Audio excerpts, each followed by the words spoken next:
തുടർച്ചയായ 3 വർഷങ്ങളിലും ജില്ലാ കലോത്സവത്തിൽ അക്ഷരശ്ലോകമായി മുന്നോട്ട് വന്ന ഒരു കൊച്ചുമിടുക്കി നമ്മോടൊപ്പം ഉണ്ട്. ചോദിക്കാം, എങ്ങനെയാണ് ഈ ഒരു മേഖലയിലേക്ക് കടന്നു വന്നത്? എങ്ങനെ ഉണ്ടായിരുന്നു കലോത്സവമൊക്കെ? നന്നായിട്ട് പാടാൻ പറ്റിയോ? ഞാൻ ആദ്യമായിട്ട് ഇതിന് പങ്കെടുത്ത 7ാം ക്ലാസ്സിലാണ്. ഇത് 4ാമത്തെ വർഷമാണ് ജില്ല വരുന്നത്. കഴിഞ്ഞ വർഷം ഫസ്റ്റ് എ ഗ്രേഡ് തന്നെയായിരുന്നു. പക്ഷേ ഇപ്രാവശ്യം കുറച്ച് ടൈറ്റ് ആയിരുന്നു. പക്ഷേ നല്ലതായിരുന്നു, എല്ലാം നന്നായിട്ട് പാടി. ഞാൻ ഒട്ടും അറിയത്തില്ലായിരുന്നു എന്താ സംഭവം എന്ന്. ചുമ്മാ ഒരു താല്പര്യത്തും കൊണ്ട് കയറിയതാണ്. ഇപ്പം ഭയങ്കര ഇഷ്ടമാണ് പഠിക്കാനൊക്കെ. അപ്പം അങ്ങനെ പോകും. ഒരു 2 പേര് നമുക്കൊന്ന് പാടിയാലോ?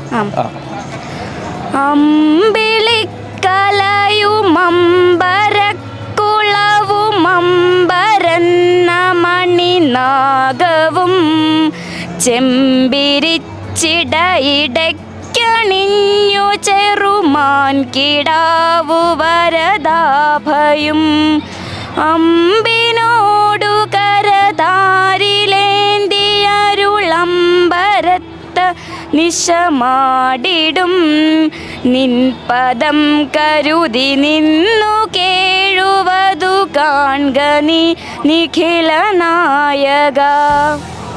പേരെങ്ങനെയായിരുന്നു? ശ്രീനന്ദ.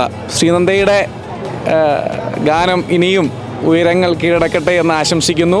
ശ്രീനന്ദയ്ക്ക് നമ്മുടെ G20 സ്പോൺസർ ചെയ്യുന്ന ഒരു പാക്കറ്റ് തേയില നമ്മൾ സമ്മാനമായിട്ട് കൊടുക്കുകയാണ്. ഓക്കെ.